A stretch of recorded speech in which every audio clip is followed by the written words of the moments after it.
In the heart of Rome, behind the towering walls of the Vatican, lies one of the most secretive banks in the world. It has no ATMs, no public branches, no smiling tellers waiting to open your account. And yet, billions of dollars flow through its vaults every single year. It answers to no national regulator. It operates under its own laws, and for decades, it's been accused of laundering money for the mafia, hiding the wealth of corrupt politicians, and covering up financial scandals that could shake the foundations of the Catholic Church. This is the story of the Vatican Bank. Act 1. A bank like no other officially. It's called the Institute for the Works of Religion, or IOR. It was founded in 1942, during the chaos of World War II, supposedly to manage the Church's charitable funds. But the Vatican Bank is unlike any other bank on earth because it is located inside the world's smallest country, answerable only to the Pope himself. That means it operates under a unique legal shield. It doesn't have to comply with the banking laws of Italy, the EU, or anyone else. For the Church, this meant independence. For everyone else, it meant opacity, the perfect breeding ground for secrecy. Act 2. War, wealth and power during the war. The Vatican positioned itself as a neutral state. Officially, it took no sides. But historians allege that the Vatican Bank became a safe harbor for money and assets that needed to disappear from the eyes of Allied and Axis authorities alike.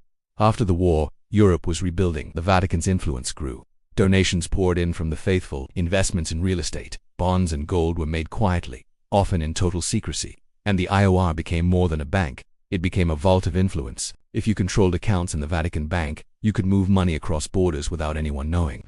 You could hide assets from tax authorities. You could protect wealth from being seized by rival governments. Act 3. The first big scandal in the 1970s and 80s. The Vatican Bank's name became synonymous with scandal, thanks to one man, Archbishop Paul Marcinkus. Marcinkus was an American who ran the bank for nearly 2 decades. Charismatic and politically connected, he turned the IOR into a financial powerhouse, and according to investigators, a money laundering machine. The biggest scandal was the collapse of Banco Ambrosiano, an Italian bank with deep ties to the Vatican. When Ambrosiano went bankrupt in 1982, it left behind $1.3 billion in debt and a web of suspicious offshore accounts. The chairman of Ambrosiano, Roberto Calvi, was found hanging under Blackfriars Bridge in London. His death was ruled a suicide, but evidence pointed to murder. The media called him God's banker, and many believed his death was linked to the mafia, the Vatican, and a trail of missing millions. Act 4. A pattern of shadows. Over the decades, more allegations surfaced that the IOR had laundered money for the Sicilian mafia, that it had hidden the assets of dictators and corrupt politicians, that it was used to funnel covert funds for political operations during the Cold War. Each time the Vatican denied wrongdoing, each time the bank emerged intact, protected by its sovereign status and the moral authority of the Church. But behind closed doors, internal reports and leaks painted a different picture of lax controls, secret accounts, and transactions that would have raised red flags anywhere else. Act 5.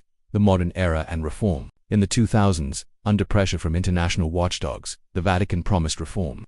Popes John Paul II, Benedict XVI, and later Francis all pledged to clean up the bank. Accounts were closed, compliance procedures were introduced.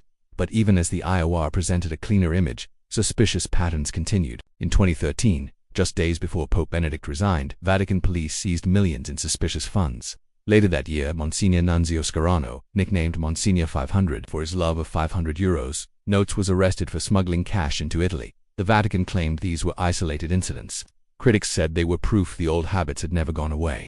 Act 6. Why it still matters. Today, the Vatican Bank manages billions in assets, not just for the Church, but for a select list of account holders that includes diplomats, religious orders, and Catholic charities. Its defenders say it is a unique institution, serving the needs of the global Church. Its critics say it remains a loophole in the global financial system, one that can still be exploited by anyone with the right connections. Because at its core, the IOR still operates in a world apart. It is shielded by faith, protected by sovereignty, and run by rules that answer only to the Pope. And that combination, religion, politics, and money, has always been a dangerous one. Act 7. The unanswered question. For all the reforms, for all the promises of transparency, one question remains: if the Vatican Bank has truly changed, why does it still guard its records so fiercely?